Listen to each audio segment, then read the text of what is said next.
Hi everyone, so I'm Michelle from Tarot and Astrology with Michelle, and I'm joined today by Kitt from Kitt Penfold Astrology. And so what we're doing is we're going through the second quarter, so April, May, and June of 2026.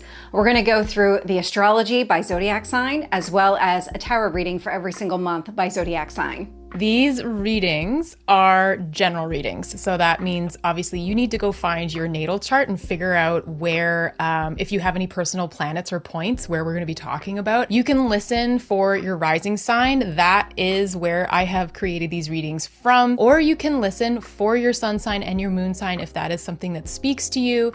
I just want to also mention that because this is a general reading, I'm not talking about all of the moons or all of the little things that Mercury does. Those we're going to leave for smaller videos that Michelle or I are going to be putting out over the coming months. And so since this is a high level kind of general reading and we're not touching on all the transits, we both independently put out videos connected to the different transits and the kind of more everyday influences. So subscribe to both of us individually, of course, and you'll get access to all that content.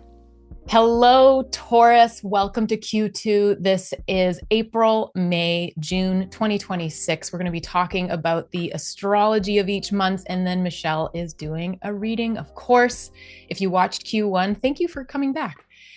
You especially, I am highlighting as a sign to watch, specifically because Aries is your 12th house. So 12th house is your inner world, your inner realms. This can be stuff that is very hidden from you. This could be voices that come out of nowhere. A lot of really prominent like psychics and people who are very intuitive have placements here.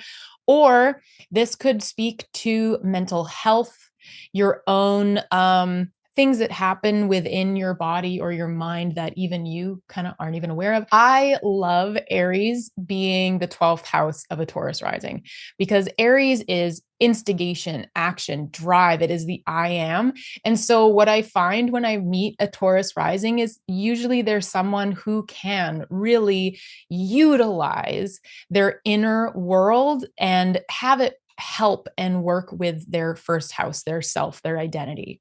If this doesn't speak to you and you have a bit more trouble there, fear not, because I think what it is that we're going through, or Taurus rising specifically with the 12th house being so highlighted in this quarter, I think this is going to bring some great strength. And also Saturn moving through your 12th over the next 2 years is going to bring a real dose of reality and stability over time. Now we know Saturn doesn't do that right away, but over time, that is always what Saturn is working toward, is bringing us stability, long-term foundation wherever it is in our natal chart and wherever it is transiting. The kind of context I have for April is hot, hot, and more hot. The reason for that is, again, we're talking about Aries. We're talking about your 12th house. Soon, as of April 9th, Mars is going to be entering your 12th house, entering Aries. And at the same time, the sun is here in Aries, and the sun is in its exaltation in Aries. So you have a literal fireball in the sky, and you have the god of war, two very hot things all in one place, all very close to this brand new conjunction of Saturn and Neptune that we have here and going to be traveling through. So there's this window of time, which is a bit of a joke because really it's all of April. So April 9th to April 25th, there is this time that we have. I cracked Michelle up again. Yay. I'm trying to make people feel good about things. And then it's like, yeah, actually, no, it's the whole month. There's no reprieve. Yeah, right. This is just hot. I will say for you, your ruling planet is Venus. And Venus, you start off April with Venus being in your first house. And as it comes through to the last degrees of Taurus, it's going to be holding the hand of Uranus as Uranus moves out into your second house. And we're going to get to that. So, but this is a really beautiful thing for you. Your ruling planet is here with you. If you happen to know your profected ruler for the year, also maybe keep an eye on if you notice me mentioning it at all, like Mercury, Mars, Venus, Jupiter, etc., the sun, the moon. So What is happening in your 12th, though? April 9th, let me move the calendar forward. We have Mars, the ruler of your 12th house of Aries, moving into the sign. Mars is going to stay here until May 18th. Now, the last time that Mars was here was April 30th, 2024 until June 8th, 2024. So if you happen to keep a journal or a calendar and you can look back to the last time Mars was here, of course, Neptune and Saturn were not here at that time, but it can give you an idea of the last time that the ruler of this sign was here and what it was doing. Mars can do really good work in its home, in its domicile. It knows where everything is kept in the cupboards, that kind of thing. It's comfortable here. The sun being in its exaltation, it's doing its best work here in Aries, because Aries wants heat and fire and like movement forward and go. Sun loves to bring the fire to that situation.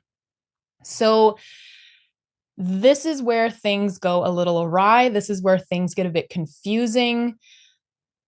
The whole month of April, and I know that this is going to sound crazy to be saying for a whole month, this is not the time to start something brand new. It may not be the time that you're going to have the best kind of intuitive, if you're someone who gets lots of downloads every day, if you meditate, that kind of thing, this may not happen in the most constructive ways for you during this time. That is because we are having a stellium of planets once Mercury comes in and the moon comes in. So by about April 15th, we have Mercury, Neptune, Mars, the moon, Saturn, Sun, and Chiron, all in your 12th house. And if you remember a few months ago, we had a very similar situation, but in Capricorn in your 9th. So your beliefs and your philosophies, this would not have felt like you could put your finger on one energy itself. It would have been kind of everything happening at once, everything speaking to one another at once. And this is again happening, but now instead of being in Capricorn, that's an earth sign, this is now happening in a fire sign. And you have the ruler and the exalted ruler in there as well. So this is a major focus on your inner realms. You may find when this happens, so Capricorn was my 12th house. And so that huge stellium that happened around Christmas time and in January, that happened in my 12th house. And I just wanted to back up and get out of the way. I wanted to be out of everyone's conversation realm, everything. So if you feel like you need to retreat here, by all means do it. Make sure you do it safely, please. Do not get too hard on yourself. Make sure that you have good friends that you can go to if that's something where that retreating is starting to get like really intense. But this stellium in Aries is going to be bringing up everything at once, and it's not going to feel like it can be brought together. If you do start something here, it's going to bring frustrations. It's probably going to bring a lot of kind of halting energies. We are going to have the Aries new moon, April 17th. So holy smokes, that is a new beginning. And I'm actually kind of excited about the fact that once we have the Aries full moon, I bet you're going to see that there's some major shifts happening within your inner realms, or that you learned a lot about yourself at this time. But this is probably not going to be the time that you're able to put words to it. That comes later on. But right now it's like a absolute cluster of energy here. The thing that we are looking at the most, or astrologers specifically are looking at the most, is when Mars comes in, it's going to conjunct Neptune. And that happens on April 12th at 10:24 p.m. Pacific time at 2 degrees, 39 minutes. And then Mars is going to move forward and conjunct Saturn. It's very hard to see right now, isn't it? There we go. It's going to conjunct Saturn at 7 degrees, 51 minutes. This happens April 19th, 3:24 p.m. Pacific time. As well, as if we needed it as well. As well, though, we have Mercury that is going to be coming in and joining that conjunction to Mars whilst it is conjunct Saturn. What does this all mean? A Mars conjunct Neptune is even in the old textbooks said to be quite peculiar, which made me laugh, because Mars is action and drive, and it's at home in Aries. It kind of knows what it wants. It knows what it wants to do. A Neptune in Aries is a very different thing. Neptune wants to dissolve boundary. It wants to see things from an ethereal and kind of mystical point of view. It might have rose-colored glasses and not really know what's real and what's not real. It next to Saturn, that's what's been making us all talk about this, because Saturn is literally the ruler of boundary and structure, whereas Neptune wants to dissolve it. So this is going to be a time where you have this planet Mars, the god of war, coming through, wanting to take action on Neptune, wanting to take action with Saturn. None of these really combine in a way that really makes sense. And that is literally what's probably going to happen, is it's not going to feel like it makes sense. When Mercury comes here and conjuncts Mars, this is really interesting because this is the 5th conjunction that we have had between Mars and Mercury. It first started last October, back in Scorpio, your 7th house. So somewhere there, you are being called to use your voice in a more, perhaps you were diving to the depths on something and finding something out. When Mercury and Mars come together, they can really kind of become the trickster. Mercury takes on the essence of whatever planet it is nearby. It's very good at doing that. And in that way, it can be a tiny bit deceptive. It can make us kind of think that we've changed our minds on things. But mainly when Mars and Mercury come together, it is a drive and an action to speak, to say something. So as we had a Scorpio, we had a Sagittarius, we had a Capricorn, they've come through. And especially when Mercury is retrograding, of course, then we had 2 in Sagittarius. Now it's come to Aries. And there's a real special thing about this, because it's not going to conjunct. Mercury and Mars are not going to come together again until January 2028. So there is a story arc that has happened here between your 7th house and your 12th house, around your voice, around your clarity of mind, about how perhaps you want to express yourself differently, how you want to perhaps take action in a whole new way, especially with the fact that now with Mars up with Saturn, this is also something that's not going to happen again in a while. And this starts a whole new pattern within your 12th house. Saturn and Mars, when they conjunct, that is this place of wanting to take action, but also needing to make a plan. It's a push-pull, another one that is not going to, Saturn wants to restrict and stop it. Make sure that you are thinking everything through. Mars wants to take action forward. And we are always looking as astrologers as when they conjunct, because now when Mars moves forward, the next thing we're looking at is when they square. And then the next thing after that, we're looking at when they oppose. And then we're looking at the closing square and when they then come back together again. This is a whole part of a cycle, and it's very important. So whatever is happening at this time through April is a big deal, because we want to make sure that we're aware of what changes are coming into place. Sorry if you can hear a dog tip-tapping around. I should put more rug down so that you can't hear any claws. Another thing that is happening around this time that speaks, I think, very much to whatever it is that you are finding out about your 12th house, is that we have this new moon right at a time where the sun is conjunct Chiron. So Chiron, the wounded healer, has been in Aries for quite a while. This is you and your any kind of inner beliefs and inner wounds that you may have, any kind of trauma piece from, it could be big T trauma, small T trauma, but things that you work through within yourself over time that ends up being usually a really big part of who you are. And when the transiting Chiron comes through each sign, it's calling us to work on pieces within that house. And for you, it's your 12th. When the sun comes here, I think it is casting a light on whatever it is that you have been working on within your inner realms. Perhaps this is the first time that you're actually like allowing yourself to have a break, take a step back, because Aries 12th house would be kind of going, nope, don't hide. Let's go. Let's put ourselves forward. That could be a way this is showing up for you.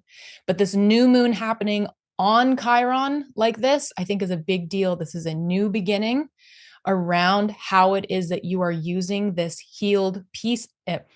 There's a very good chance with Chiron that it's not usually things that we entirely heal. For some of us, maybe, but it is something that we really can be empowered by. That it always makes me excited talking about Chiron in that way. April 19th, we move forward and we have Taurus season. Happy birthday to all of our Taurus sons out there. April 25th, the sun is moving forward and starting, not entirely starting because Venus has already come through this point. Venus has already been at 5 degrees of Taurus right at the beginning of April, making a square to Pluto, or actually Pluto is the one making a square to Venus in your first house of self, identity. These squares are, I think, really calling into your awareness, parts that you are changing, transforming, things that are feeling maybe quite intense when it comes to your 10th house themes. That is career, public facing life. This is perhaps if you don't have a career, this is kind of the legacy that you are putting onto the planet that you're bringing forward. This is a purpose piece. And within Aquarius, this is something that is outside of the box. It's for humanity. It's something very unique to you. And it's calling, especially with the eclipses happening in your 10th house, this is calling for you to really step into a place of authenticity and showing up as yourself. And this square is so beautiful. I think this instigation, this kind of prodding from this transformative Pluto to all of the planets that are moving through Taurus over the next couple of months. So again, Venus came through at the beginning of April. The sun is coming here on April 25th. The sun being a very major planet, luminary. This could be challenges with powerful people or powerful situations that really call you into understanding who you are. And perhaps it may transform you. It may change you. This could just truly be creating a challenge. That's what a square is it's of Mars. It is a challenging question, situation, event, or situation within yourself between the two planets. Every time that after the sun, like Mercury is going to come through here, Mars is going to come through here, and it's going to be every single time asking for that little bit more of like depth of self, meeting yourself, showing up as this authentic. Perhaps you want to create something that's completely different, and you are needing to come into a whole new place of self to be able to let that happen. So there are some powerful things coming through, obviously all of April, especially toward the end here. So actually I have the dates here. Venus is going to be making this square April 3rd, Mercury on May 5th, and Mars is going to be coming through here May 25th. So just to keep an eye on those dates, if you're suddenly feeling very crunchy and intense, that is definitely going to be why. The last little thing, just a little thing that we've all been talking about for 7 years or so. On April 25th, Uranus enters Gemini at 5:52 p.m. Pacific time. So find out this time for wherever you are in the world. You can breathe a sigh of relief, Taurus, because you've had this mover, shaker, awakener. You're probably absolutely not the same person that you were 7 years ago. Major things have happened for you in that time. Uranus is now moving into your second house, and it was being held by your ruler, which is very sweet. I think she is kind of bringing a little love and harmony and joy into the situation over the line as Uranus enters Gemini. In traditional astrology, we don't see Uranus as a ruler of any particular sign, but there is this conversation and somewhat agreement that Uranus does really well in Gemini. This thinking, the cognitive piece of it. Gemini can very much speak to technology and things. And gosh, if you want a planet that wants to talk about technology, Uranus is it. So this is really interesting to me when it comes into your second house of finances, resources, your self-worth. There is going to be some awakenings, some shifts, changes, upheaving probably at times, but Uranus, do not be afraid of it, because Uranus, even though in the moment it's probably going to bring some, if you've watched any of my forecasts for over the last couple of months, I talk about how Uranus can sometimes be like a bat to the side of the head, just out of nowhere, but it doesn't always have to be bad. It can sometimes be the most beautiful things that come forward. And definitely, usually by the end of the 7 years or having Uranus within one sign, we're like, I am so glad I went through that. I'm so glad I experienced all of this, that kind of thing. So congratulations. You don't have to have it in your first house anymore.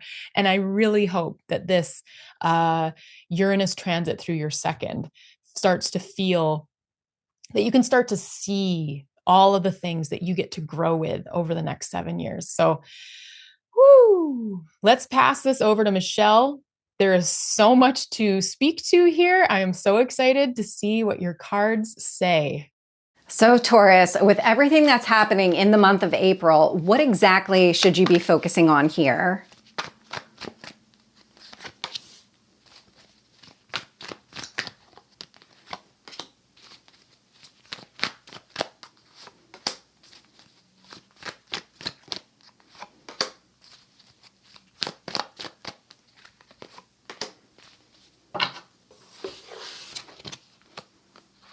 So I'm getting the Hermit here, Virgo energy, a lot of deep thinking, internal reflection. This is really you away from the rest of the world.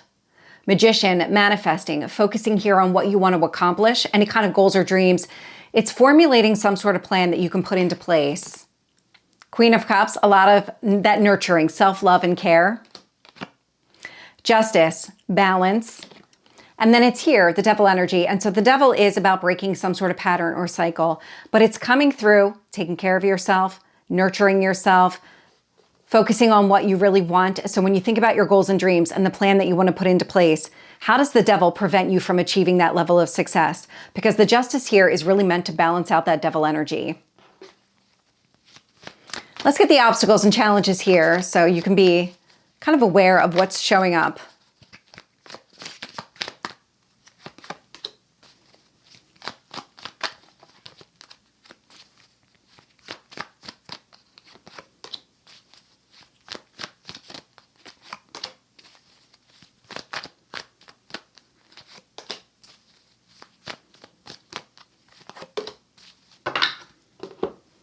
The King wants to knock the Devil away. So I've got the High Priestess showing up here. So a lot of that deep thinking, just like the Hermit here. So this one's not coming through as any kind of obstacle or challenge. It's more of the work that you need to do. Balancing yourself out emotionally, learning to trust yourself, trust your intuition. Nine of Swords will help alleviate the Devil. It gets you out of your head. It gets you out of this kind of overthinking that leads to stress, fear of the unknown, fear of failing. Strength card, Leo energy, finding the strength and courage to kind of overcome old patterns, break an old cycle. Knight of Cups, so that you're free to move forward. Really implement whatever plan that you want to put into place, moving in the direction here of your goals and dreams. And then the King of Wands, it's taking action against it. And so the King's showing up a little bit as an obstacle because there's so much internal thinking, internal reflecting, breaking cycles. So I'm picking up a lot of internal work here. You might find it a little difficult to take action, but ultimately it's acting from a place of stability, getting yourself into a really good place before you take any kind of action, consciously breaking the devil energy so that you're not acting from the old version of you, you're acting from the grounded, stable, I trust myself version of you. So what is the advice here for you, Taurus, for the month of April?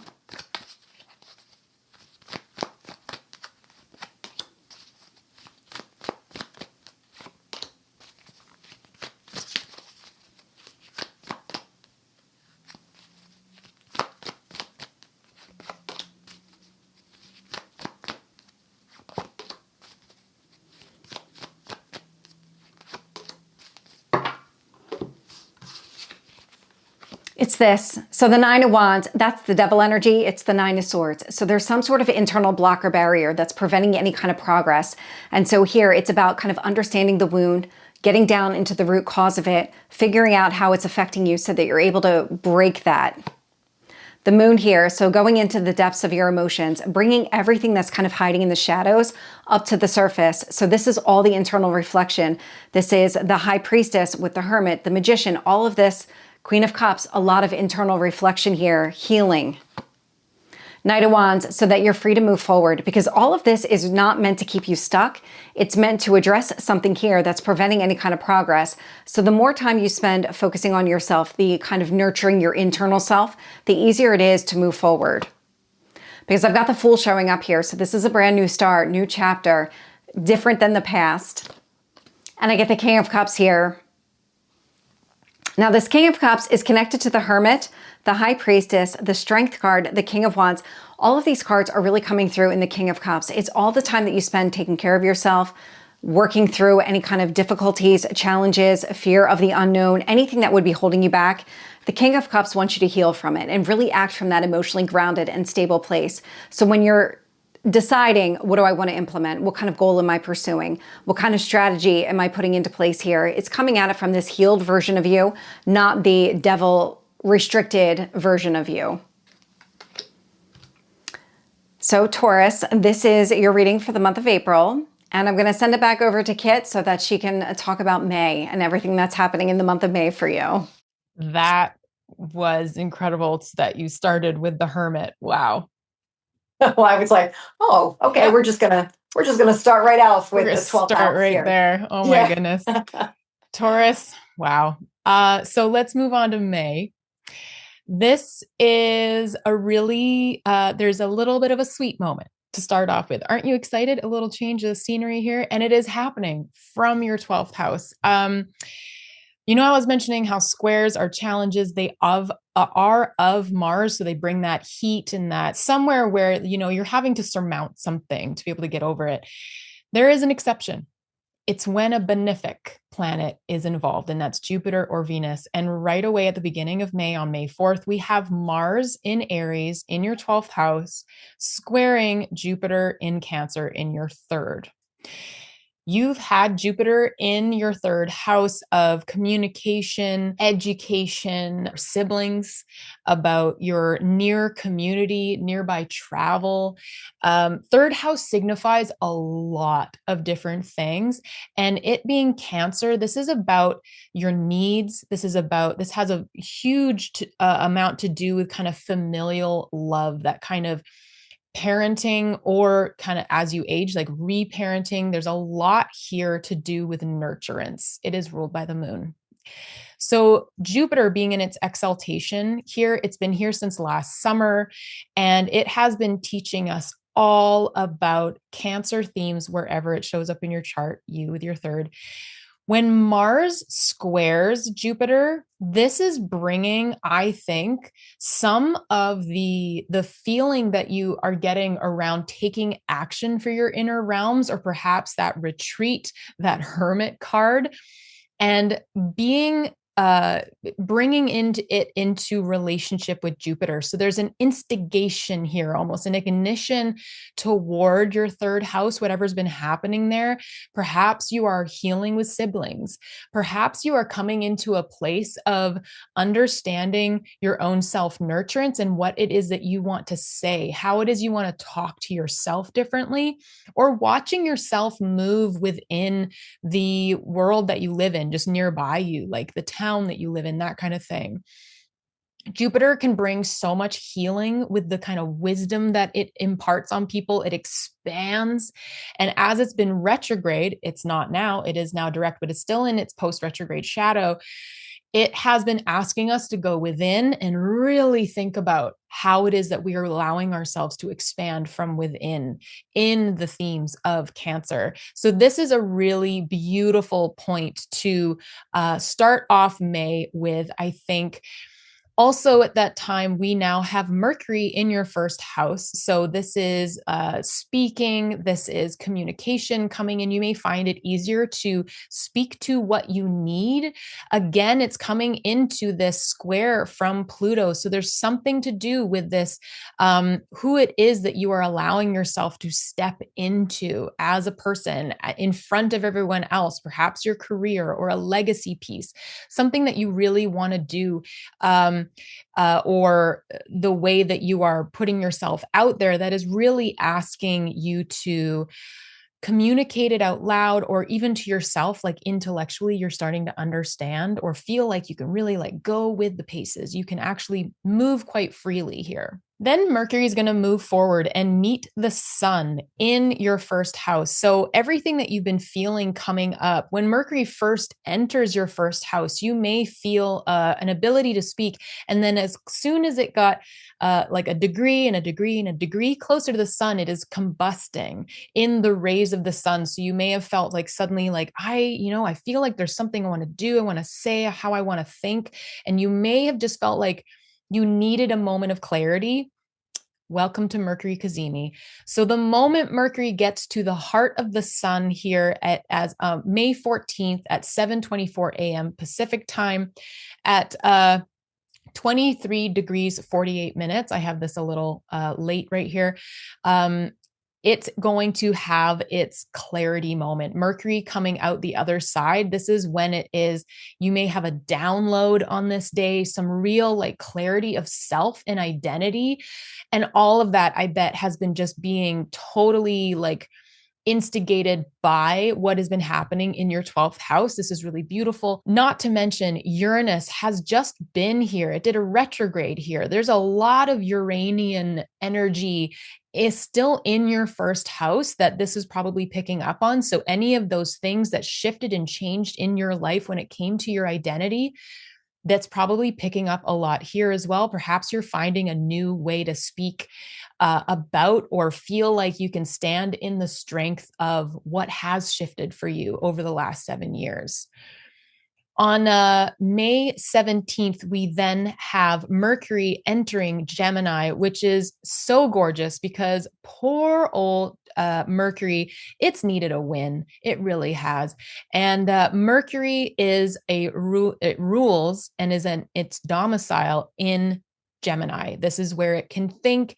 It has not been in a place that it truly, really loves and can do great work for quite a while. So Mercury here, I bet you're going to feel like in your second house of finances, resources, your self-worth, the possessions that you have, you may feel as though you can kind of take a sigh of relief in the fact that like your voice feels like it's really coming into clarity. And not only that, on the moment it comes into Gemini, it is immediately conjunct Uranus on May 17th. By the evening, it is immediately conjunct at 1 degree 14. And it's going to leave this quite swiftly, but it's pretty cool because this is a moment whenever Mercury conjuncts Uranus, this is like bold thinking. This is usually a really exciting time because Uranus is thinking and changing and loves being in Gemini. this kind of like you're coming up with all the zany and new ideas when it comes to your second house. Mercury's just come through a cazimi. It's got clarity. Now it's sitting on top of Uranus and it's like, whoo, I got like, write this shit down. That is the main thing I can say here, because this could be new ideas for you for creating income. Perhaps you've started on a whole new path where you've decided you want to do something different within the possessions and the things that you have around you. This is really exciting and a really beautiful moment for Mercury. Moving forward, we're going to watch the sun as it enters Gemini on May 20th. So happy birthday to all my Gemini suns as the sun progresses through here.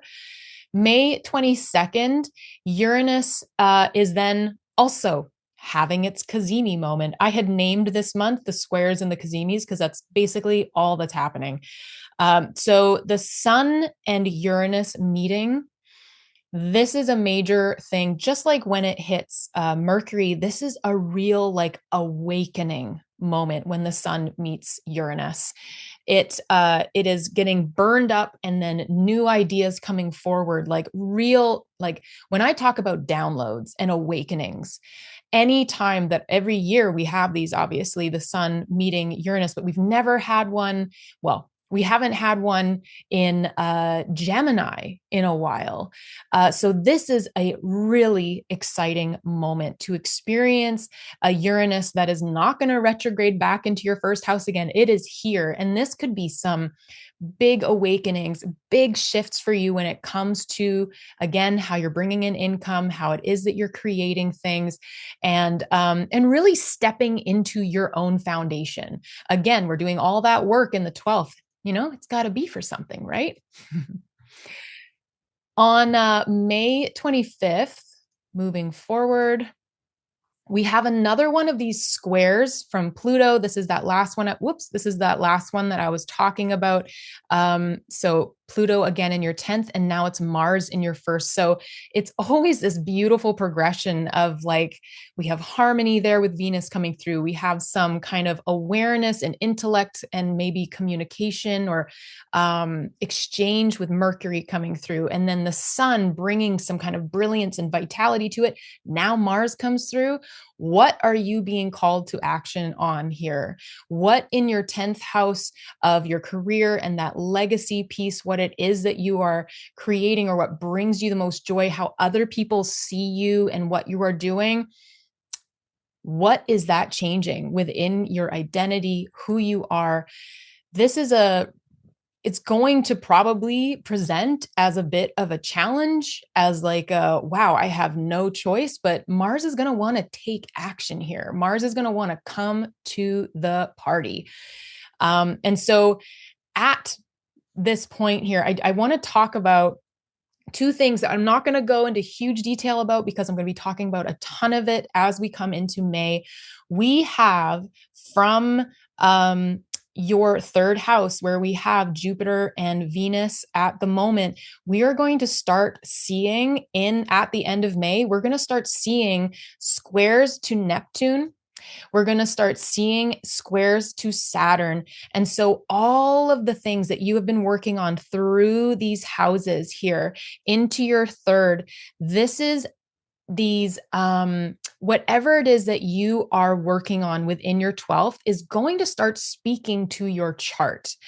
This makes me really excited because it's whatever you have brought forward from your 11th house with Neptune, that mystical, intangible piece is going to start really speaking to your third house, where you have been learning to nurture, where you have been gaining more wisdom around perhaps siblings, your communication, your words, the way that you speak and write. Writing is a big one here.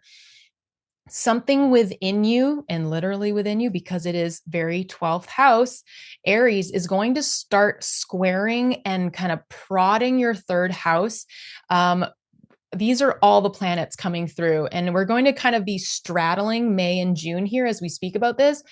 Venus squares to Neptune on May 21st.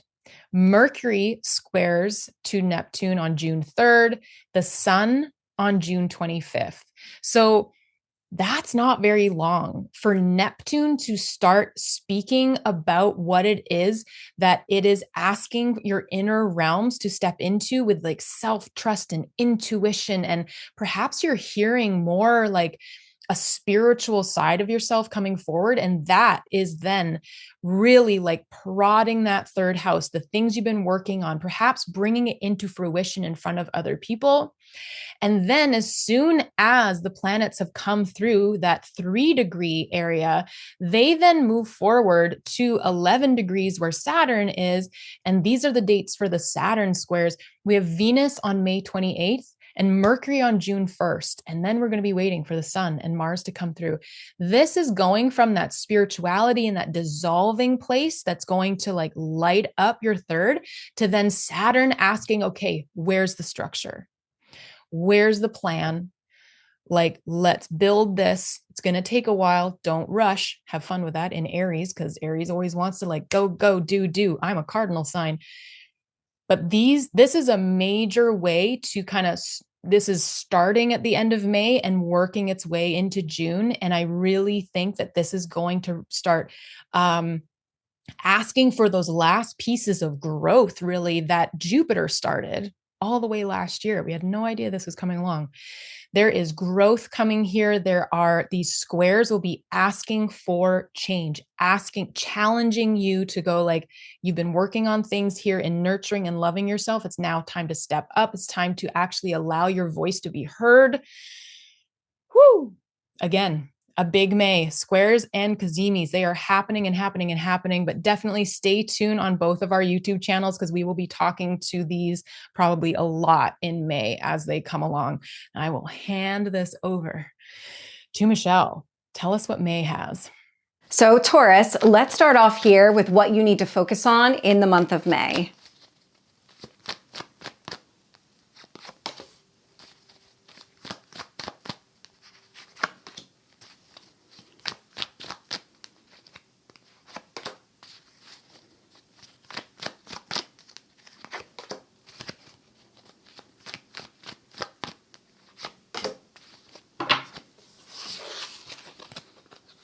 So I'm getting the star here, Aquarius. So it's all about healing, focusing on what you really want. The 7 of Wands here, it's pushing through your own internal boundaries. And I can actually feel it in the part of my back, the back of my heart chakra. So the lower part of my shoulder blades is where I'm feeling this right now. So it actually feels like you're releasing something in the month of May. King of Wands taking action here. Magician, manifesting. So that plan that we saw previously, now it's about moving in the direction. So putting this plan into action because the Magician here is trying to manifest the star. And then I get the 5 of Pentacles. That's the release I'm picking up on. So there's something that you're pushing through internally with that 7 of Wands. And it feels like you're motivated and inspired to push through it. And so what the universe really wants you to focus on here is taking that action that aligns with the goals that you set, putting that plan into place, and then letting go of anything that would hold you back or just not allow for any kind of real progress here. Let's get the obstacles or challenges for you in the month of May.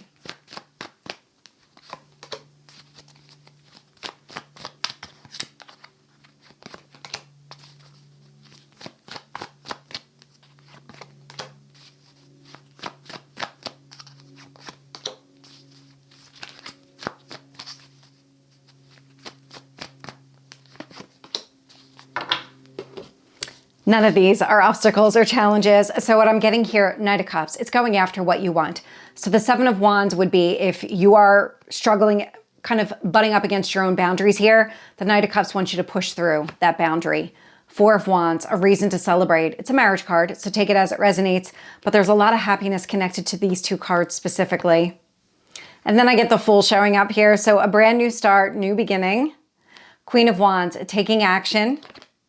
2 of Wands, based on opportunity or potential. So this really here supports you moving forward, putting some sort of plan into place, acting on it, and not letting yourself be held back, not letting that 7 of Wands really kind of, that internal resistance prevent any kind of progress here.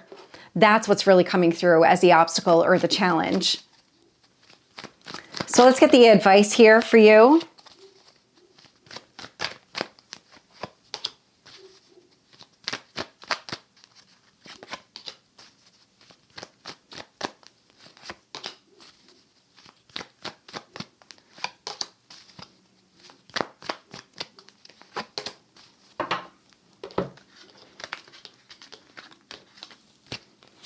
Lovers, Gemini energy. So it's about the choices here that you make. And what I'm picking up here is one, choosing from a place of happiness. Two, where you put your energy, you get it back. So I'm getting that mirroring effect. So it's coming through. When you focus on the positive, you move in that direction. When you focus on the negative or the resistance, you encounter more of that. So it's about being mindful and just kind of conscious of your decisions. Queen of Cups, a lot of nurturing, self-love and care. Strength card, Leo energy. So finding the strength and courage within yourself to really embrace what you want to accomplish. Hanged Man, any kind of pause or delay. You may even need to do this from time to time. Give yourself that moment to pause.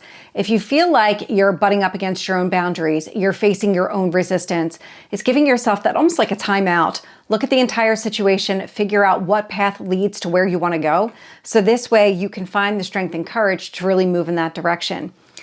And I'm going right back here to that Gemini energy of the Lovers. It's about a conscious choice here.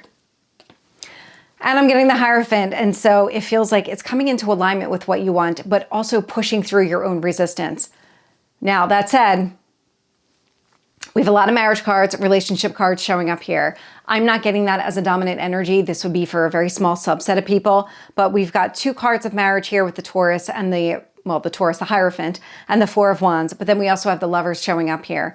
This is more coming across as a change in your belief system and the way that you're approaching decisions, actions, putting some sort of plan into place, breaking down your own resistance.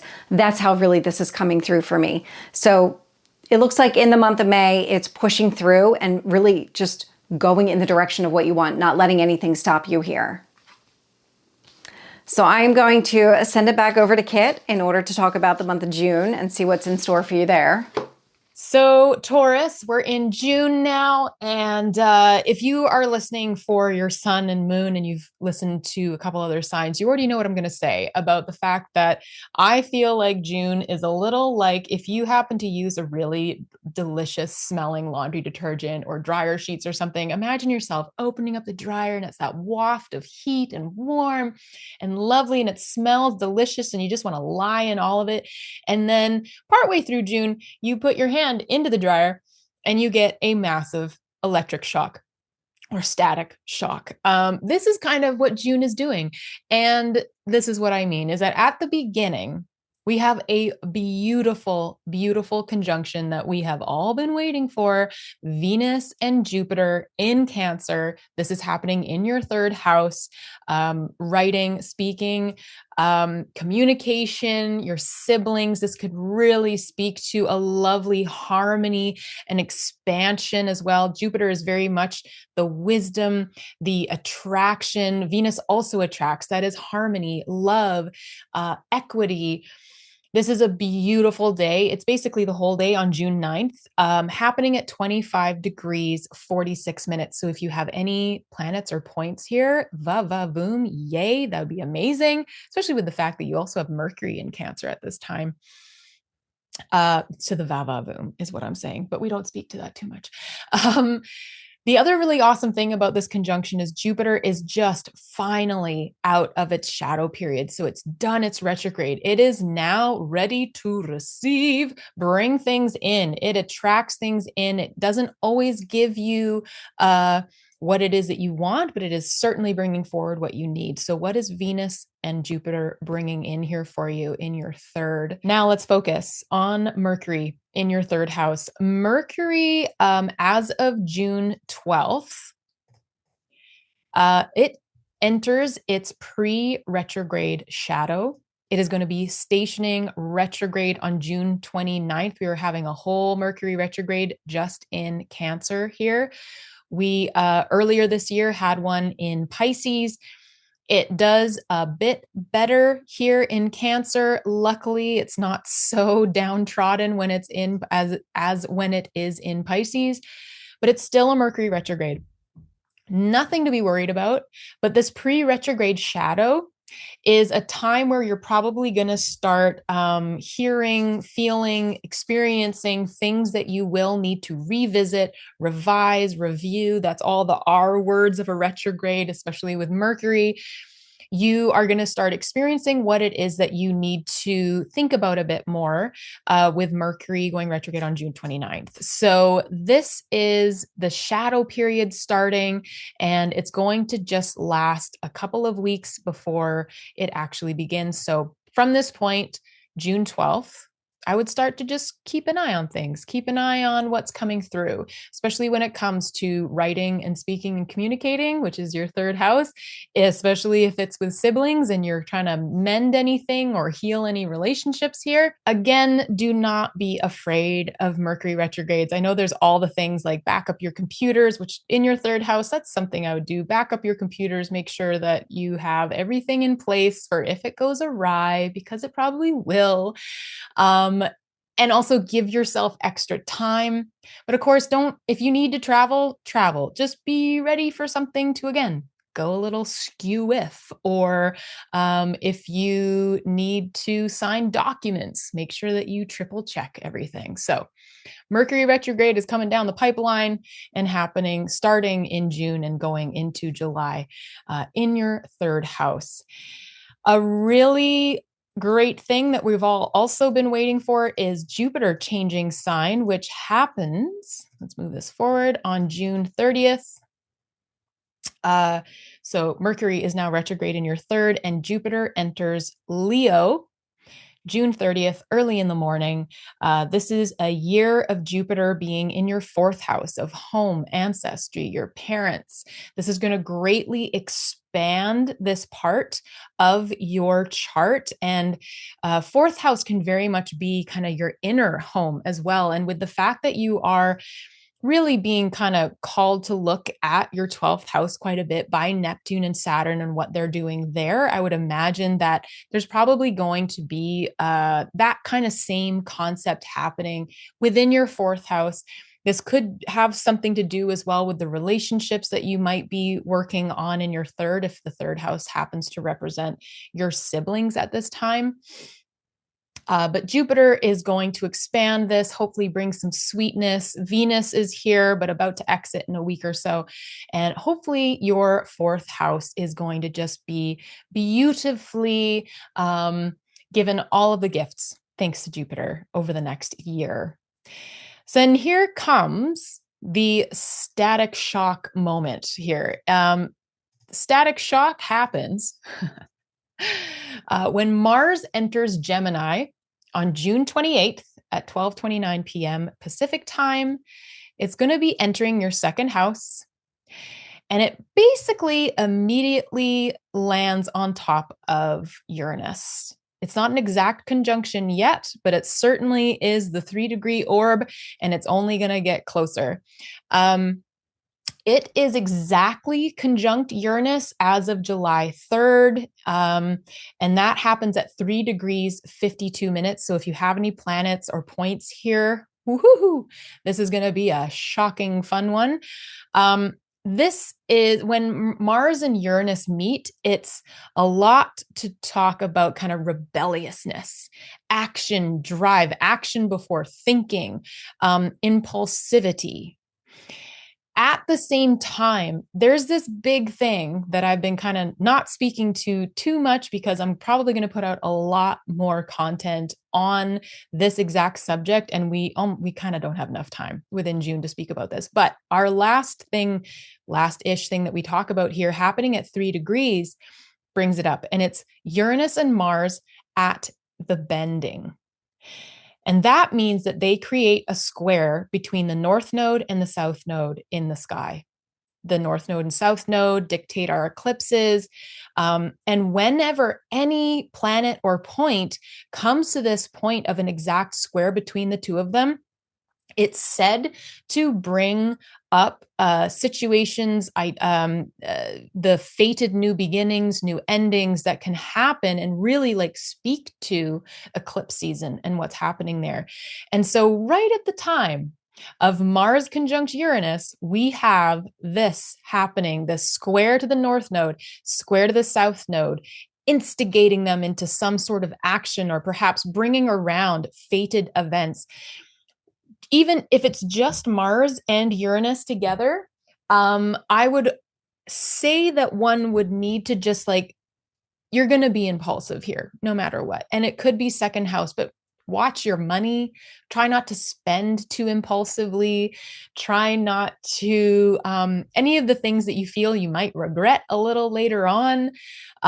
This is a lot of fiery, explosive, like in mundane astrology in the world. There's a lot of stuff in history where Mars and Uranus come together and it's like literal fireworks or literal explosions of some kind. And also being attached to the nodes, I think there's a heck of a lot of strength of something happening here. So don't let it be for you. Let's stay away from any emergency rooms, those kinds of things. Let's think everything through. I like that idea. At the same time as all of that is happening, what I've put here in my notes is it's a hell of an exit. We have the Capricorn full moon on June 29th at 4:55 p.m. Pacific time. Now, the reason I bring up this moon, as I said, I wasn't going to talk about too many of them, is that the moon is in its detriment here. So it's not feeling the most nurtured because it wants to be over here in Cancer. But the moon is in Capricorn, and the Capricorn exalted ruler is Mars, who is having a beautiful conjunction with Uranus, and it's talking to the nodes, some fated events, which is a major deal when we're talking about the moon as well. A full moon itself is it's a culminating moment. It's a heightened period of energy, and yet you have all this other energy. Need I say more? At the end of June, take it easy. We're probably not going to be able to take it easy. But if you can, try to slow things down as much as you can. If you feel impulsivity coming up, really check in with yourself if it is healthy for you, if it's a good idea, if you can perhaps just make sure with the conjunction happening in your second house, keep the money in the wallet. In case you like it, unless you like super duper have it in your wallet to spend, go nuts. But I certainly don't if I was a Taurus rising. So I'm saying just keep an eye on your possessions, on your material, the wealth that you have, your income, those kinds of things. And also at this time, like allow the full moon energy to create something beautiful for you. A full moon really is a gorgeous moment. It doesn't have to be a place of heat and like going overboard, especially, I know it's attached to Mars in this one, but I think that the fact that you have done so much work here in your third house with Cancer, with Jupiter being here, with the conjunction of Venus and Jupiter happening here, the sun is here now too. Let's lean on this power. Okay. So yeah, the end of June, this is a big moment. Watch what's happening in your life. Take it in. And man, I can't wait to see what Michelle has coming down the pipeline for this one. So Taurus, let's look at your June here, starting with what do you primarily need to focus on in that month?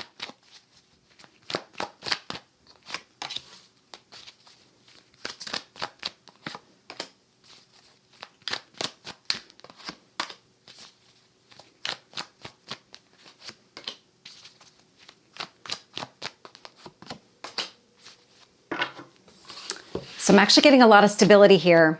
It starts with the Four of Pentacles. So the Four of Pentacles is a solid foundation. It's also about holding on to everything that you have.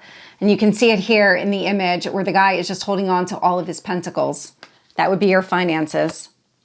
Ace of Swords. So the Ace of Swords, clarity, release. Queen of Swords, based on knowledge, information. So if there's anything excess, anything that you need to kind of pull back to get to your foundation, to get back to basics, this is really the encouragement. King of Cups, focusing on emotional growth. Four of Cups, not getting stuck in an old energy. This Four of Cups here feels like shifting your mindset around emotions. Now, because I'm getting something with clarity, excess, and your emotions. So really kind of maybe understanding why you do certain things, really understanding what drives it from an emotional standpoint. But really it's about building a foundation. It's this Four of Pentacles that I'm really hung up on. And so you've been doing a lot of work to get yourself into a healed, grounded place. And now, is there anything else that you need to address here from that perspective? How is that influencing your decisions? When you think about all of these maybe extra things in your life, or anything that keeps you in this stuck energy, that Four of Cups, sadness, disappointment, and you know what, I'm just going to make the best of this situation. You're actually being challenged to relook at how you're addressing things and what you're really focusing on here and what you need to scale back, what you need to release in order to align with the Four of Pentacles and the King of Cups, your solid foundation. So let's get the obstacles or challenges here for you.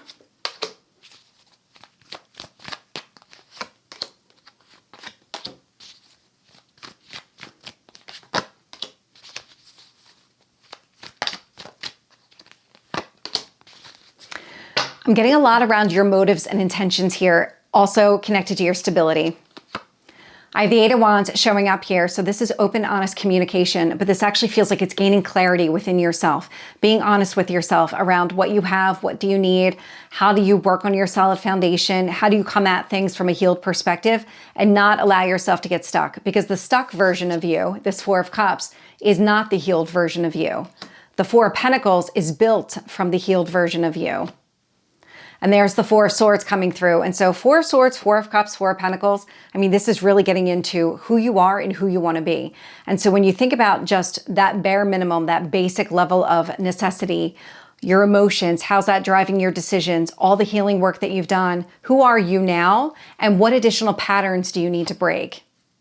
Because the sun is showing up here, but it's more the illumination. It's focusing on growth and expansion. So it's almost like if you find yourself going down a path and you recognize, okay, this isn't really for me. If I take it back to basics here, kind of strip everything else away and you focus on, okay, let me focus on the growth mindset of things, and you start going down that path, it looks very different because one was connected to the Four of Cups, that kind of stuck energy. I'm just going to make the best of this situation. But the King of Cups really requires you to elevate yourself, raise your vibration, and go after something here that you want, but coming at it from a different point of view. Seven of Swords. So there's a lot of clarity that's needed within yourself around your own motives and intentions. Ace of Wands, so that you can take the action that aligns with what you want, coming at it from a solid foundation, that Four of Pentacles energy, but it's also the King of Cups here. So let's get the advice here for you in the month of June.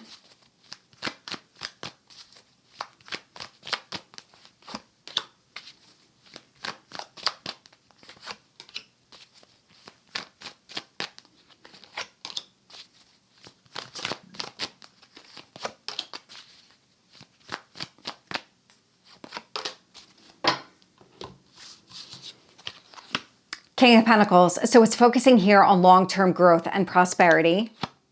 Nine of Pentacles, so more of that same energy. It's stepping into a growth mindset. So it's really about getting yourself to basics, back to basics, so that you can figure out what needs to go, so that you can rebuild your foundation, act from that healed place, so that you have this new chapter, this new beginning with the Fool showing up here. Eight of Cups, walking away from anything that doesn't serve.